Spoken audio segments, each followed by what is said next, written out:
Hey guys, my name is Maddie and I'm mad about art.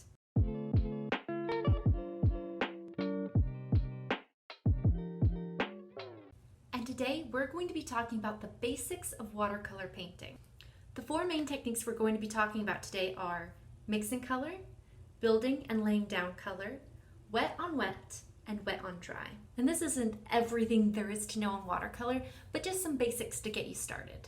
So for this painting today, I've already done a thumbnail sketch, and I'm just going to be kind of generally using these same colors. All right, let's begin. So first, I've already sketched out my whole sketch, and I've outlined the borders in tape, which will leave a nice white border once I'm finished painting. All right, so I just realized I wasn't recording for the first part of my painting, so I'm going to go back and explain what I did. Sorry, I'm really new to the whole YouTube thing. All right, so what I did first was I mixed a nice warm brown color as the base color and just laid it down in the areas that were shadows. All right, so let's talk about skin color. I've mixed up two base skin colors right here. And since red is a warm color and blue is a cool color, when I add them, it's therefore going to make the skin colors warmer or cooler.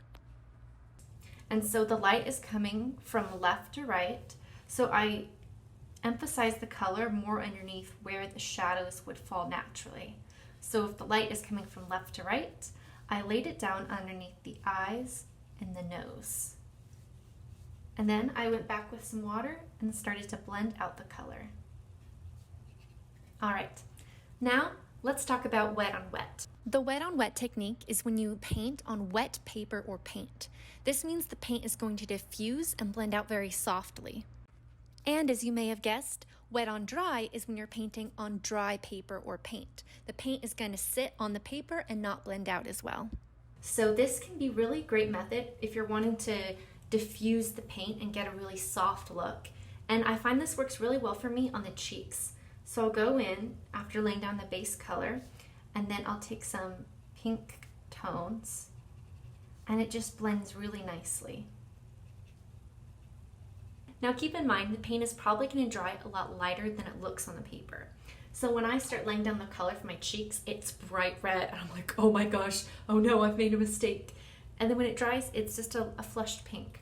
So I wouldn't worry too much as you go along, as long as you're not laying down too much pigment at once. Which, this takes me to building layers. I would say don't go too crazy at first, laying down a lot of color, because it's really hard to take back. You can lift some of the color off, but it's significantly easier just to be more patient and slowly build up the color. I also like to avoid putting paint on areas where I know the light's gonna hit. And I may go back and add more color over that, but this just makes sure that I leave some areas for highlight, then they don't get too dark.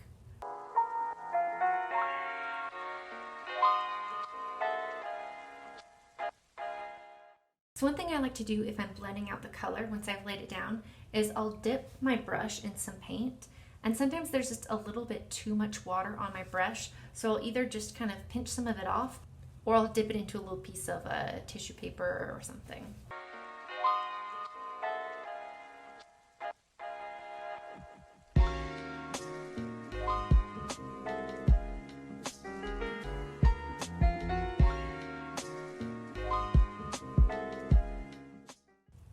Alright, now I'm gonna wait for the skin to dry so I can start adding some more detail in things like the eyes and the eyelashes. Because if I were to go in and start adding color in the eye now, the color would bleed just into the rest of the skin and it would be a mess to fix up. So I'm gonna wait, and in the meantime, I'm going to be making her shirt color. So I want her shirt color to be kind of a light lavender, so I'm gonna take a little bit of purple, and I want it to be a little bit more bluish than that, so I'm just gonna take a little bit of blues, and add that in as well, add some more water. I'd say that's perfect.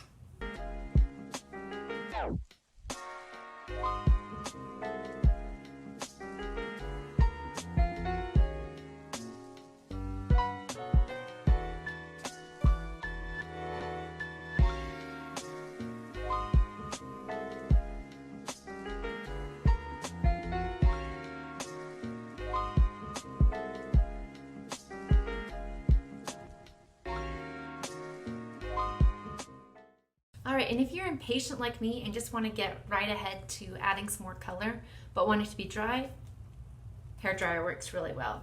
I would try not to use it on too high of a setting because you don't want to be pushing the color around.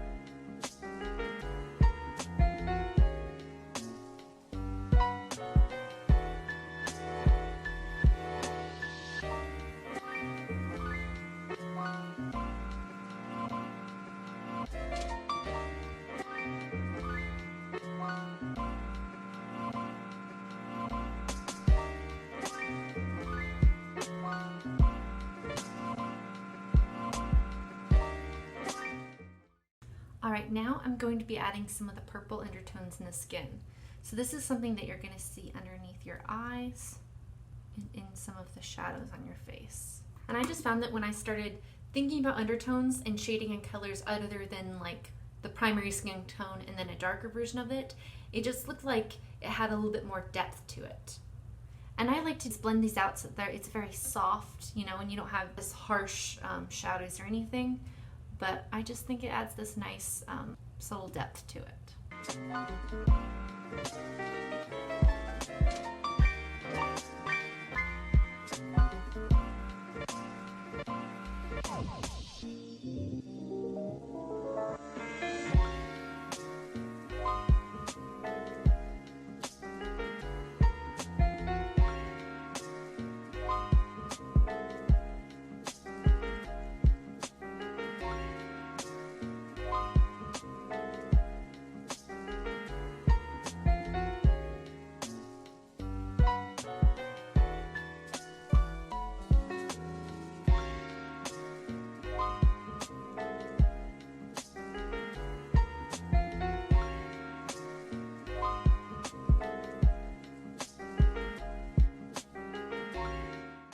Adding this lip color is definitely something I want to do using the dry on wet technique because I personally don't want it to be really feathered out. I want it to have a sharp line.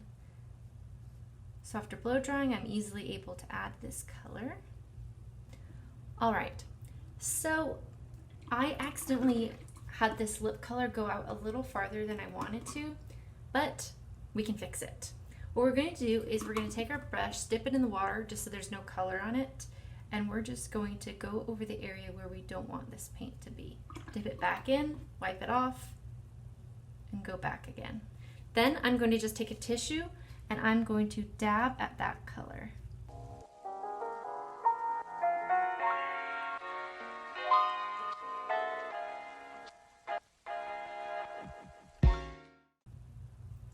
All right, awesome.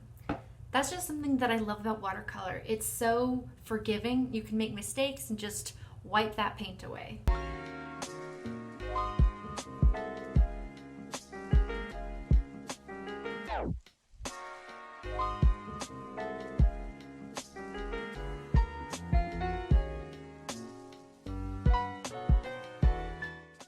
When I'm drawing specific shapes like the eyelashes, is I like to actually turn my paper. And I find that it gives me a little more control when it comes to drawing those shapes.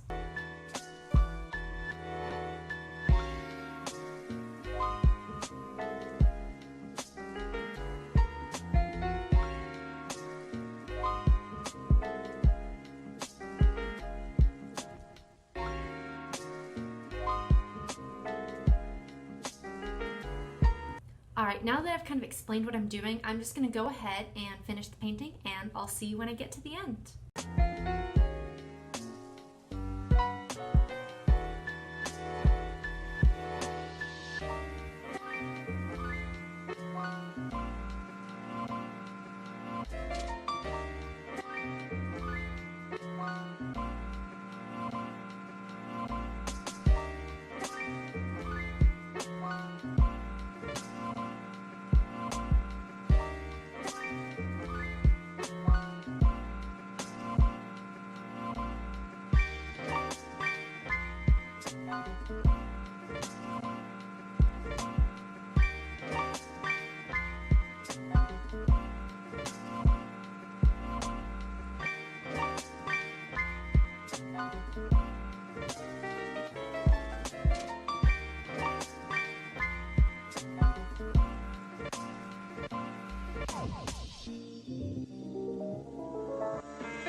All right, and here's the final painting.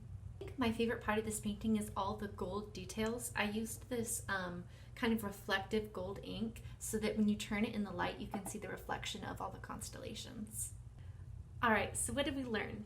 We learned wet on wet, wet on dry, layering, and mixing paints. So I hope you guys can take these skills and use them in your next painting and let me know how it turns out. Thanks for watching, and let me know what other videos you guys would like to see on this channel. Bye!